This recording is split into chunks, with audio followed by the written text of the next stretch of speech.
IELTS listening part 1 question 1 to 10 এই 10টি প্রশ্নের ভিতরে 10টি আপনি কিভাবে সঠিক করতে পারেন কি ধরনের প্রশ্ন এখানে আসে আপনি করতে গেলে কি ধরনের প্রবলেম আপনার হতে পারে কিভাবে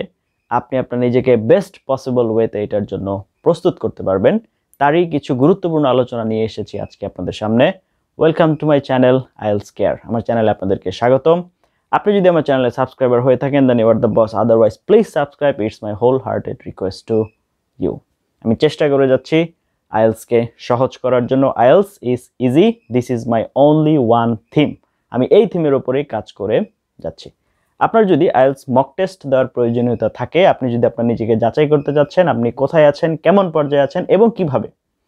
যে প্রবলেমগুলো আছে সেগুলো সলভ করা যায় you can connect with me you can participate in my mock test and you can assess yourself my contact details will be given in the first comment in pinned situation তো এবার চলে আসি আজকের আলোচনায় সেটা হচ্ছে IELTS listening part 1 কে যদি আমি সংক্ষেপে জাস্ট এক কথায় বলি এটা হচ্ছে একটা ফর্ম ফিল আপ তার মানে এখানে কোনো একটা তথ্যের আদান প্রদান হবে এখানে স্পিকার থাকবে দুইজন এইটা কোনো একটা জেনারেল লাইফ রিলেটেড একটা ইনসিডেন্ট থেকেই আসা কিভাবে আসবে ধরেন আপনি একটা লাইব্রেরিতে গিয়েছেন মেম্বারশিপের জন্য এখানে আপনার লাইব্রেরি অথরিটি আপনার কাছ থেকে কিছু তথ্য চাচ্ছে আপনি কোন ধরনের মেম্বারশিপ নিতে চাচ্ছেন আপনি কত খরচ করতে ইচ্ছুক কতক্ষণ সময় দিতে ইচ্ছুক এবং কি কি ফ্যাসিলিটি ইউজ করতে ইচ্ছুক এই ধরনের আলোচনা নিয়েই হচ্ছে আপনার এই ফর্ম ফিল আপটা করতে হবে অথবা আপনি একটা ব্যাংকে গিয়েছেন কোন টাইপের ইনভেস্টমেন্ট আপনি করতে চাচ্ছেন অথবা আপনি একটা জিমনেশিয়ামে গিয়েছেন সেখানে আপনি মেম্বারশিপ নিতে যাচ্ছেন এই ধরনের অথবা আপনি একটা অ্যাপার্টমেন্ট ভাড়া নিতে গিয়েছেন মানে মোট কথা হচ্ছে প্রথম পার্টটাই হচ্ছে আপনার তথ্যের আদান প্রদান স্পিকার থাকবে দুইজন একজন আরেকজনকে প্রশ্ন করবে উত্তর দিবে নরমালি এই রকমই ঘটনা এখানে ঘটে থাকে এবং 10টা প্রশ্ন 10টাই নরমালি শূন্যস্থানেই থাকে এর ভিতরে একটা বা দুইটা দেখবেন হয়তো আপনার অ্যাপার্টমেন্টের নাম্বার না হলে কোনো একটা টিকিট নাম্বার না হলে কোনো একটা কিছু নাম্বার ফিগার আনসার হবে অথবা টাকার পরিমাণ টিকিটের টাকার পরিমাণে কিছু একটা বা দুইটা এরকম থাকবে 10টার ভিতর এখানে যে আলোচনাটা হবে সেটা অবশ্যই জেনারেল লাইফ রিলেটেড আমরা জানি লিসনিং এর যে 4টা পার্ট আছে পার্ট 1 পার্ট 2 পার্ট 3 পার্ট 4 তার ভিতরে প্রথম 2টা পার্টই হচ্ছে জেনারেল লাইফ রিলেটেড এখন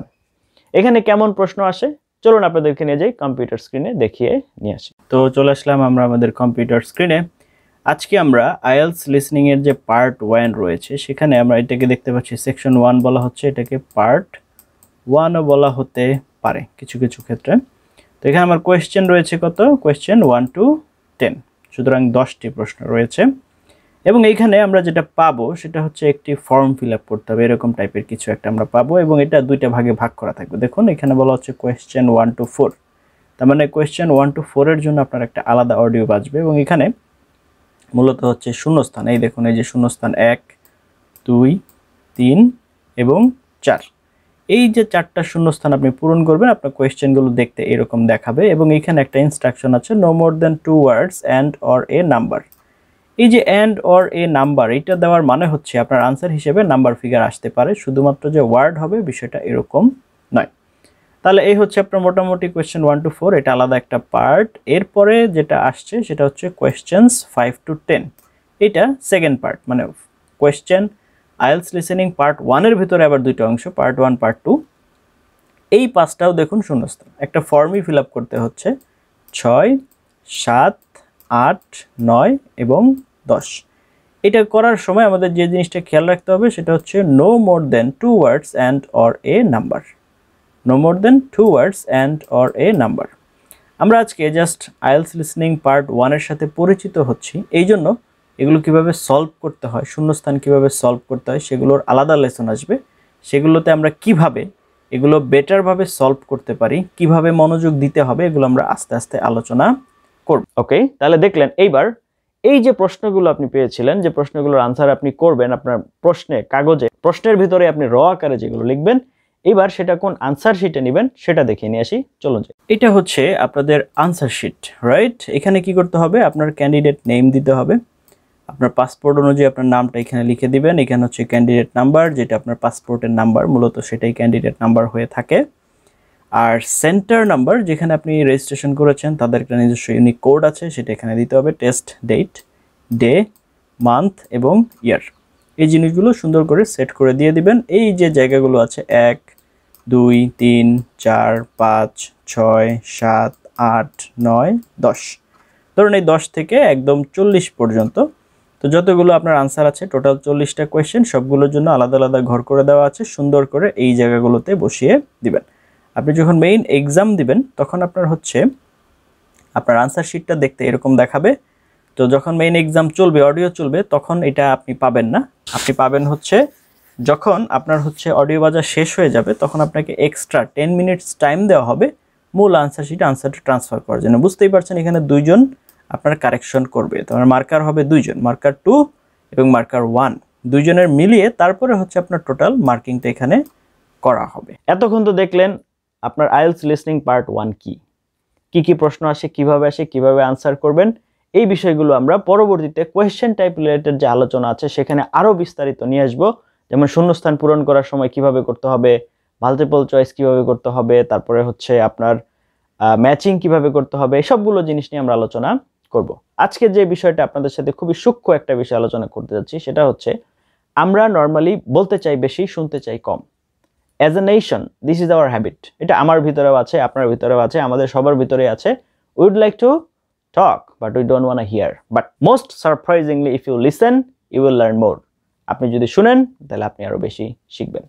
আপনার 2019 সালের আপনার মার্চ মাসের যে ম্যাগাজিনটা monthly magazine Oxford University published ওদের একদল রিসার্চার একটা রিসার্চ করেছে ওরা যেটা দেখিয়েছে সেটা হচ্ছে আমরা আমাদের নেটিভ ল্যাঙ্গুয়েজ মানে আমাদের যেটা মাতৃভাষা সেটা আমরা মিনিটে আন্ডারস্ট্যান্ড করতে পারি কনজিউম করতে পারি মোটামুটি 60 থেকে 70 ওয়ার্ডস পর্যন্ত 60 থেকে 70টা ওয়ার্ড আমরা মিনিটে আমরা কনজিউম করতে পারি আমাদের নেটিভ ল্যাঙ্গুয়েজ নন নেটিভ ল্যাঙ্গুয়েজের ক্ষেত্রে সেটার সর্বোচ্চ লিমিট মানে মোটামুটি যদি আমরা এটা বুঝি বা জানি তাহলে 25 থেকে 30 পর্যন্ত যেতে পারে অথবা সর্বোচ্চ 40 পর্যন্ত যেতে পারে ন্যাচারালি উই ক্যান আন্ডারস্ট্যান্ড যখন আপনার আইএলটিএস এক্সাম হবে তখন ওইখানে কিন্তু আপনি মিনিটে 60 থেকে 65টা ওয়ার্ড ডেলিভার করবে আইএলটিএস লিসেনিং এ তার মানে আমাদের কিন্তু 20 থেকে 25টা ওয়ার্ডের গ্যাপ আছে ইন জেনারেল অবস্থায় তাহলে আমরা যদি নিয়মিত লিসনিং চর্চা না করি নিয়মিত ইংরেজি না শুনি নিয়মিত লিসনিং প্র্যাকটিস না করি আমাদের কিন্তু এই দুর্বলতাটা যাবে না একটা কথা মাথায় রাখবেন যে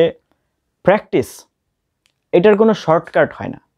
আপনি মানে কোনো কিছু দিয়ে এই শর্টকাট পূরণ করতে পারবেন না প্র্যাকটিস আপনাকে রেগুলারিটি মেনটেন করে করতে হবে I have believe on you that you can now you must believe on yourself that you can আপনাকে অবশ্যই পারতে হবে আপনার নিজের জন্য নয় আপনার পরিবারের জন্য আপনার ফিউচার সেলফের জন্য আপনাকে পারতেই হবে আপনি যদি জাস্ট বেশি কিছু না একটা কথা আছে বিশ্বাসে মিলাই বস্তু তর্কে বহুদূর আপনি আপনার নিজের উপরে ভরসা রাখেন নিজের উপরে ভরসা রেখে সৃষ্টিকর্তার নাম নিয়ে আপনি একটু কষ্ট করে রেগুলারিটি মেনটেন করে চর্চাটা করেন অবশ্যই এবং অবশ্যই আপনি পারবেন এখানে কোনো বিকল্প নেই thank you for watching until now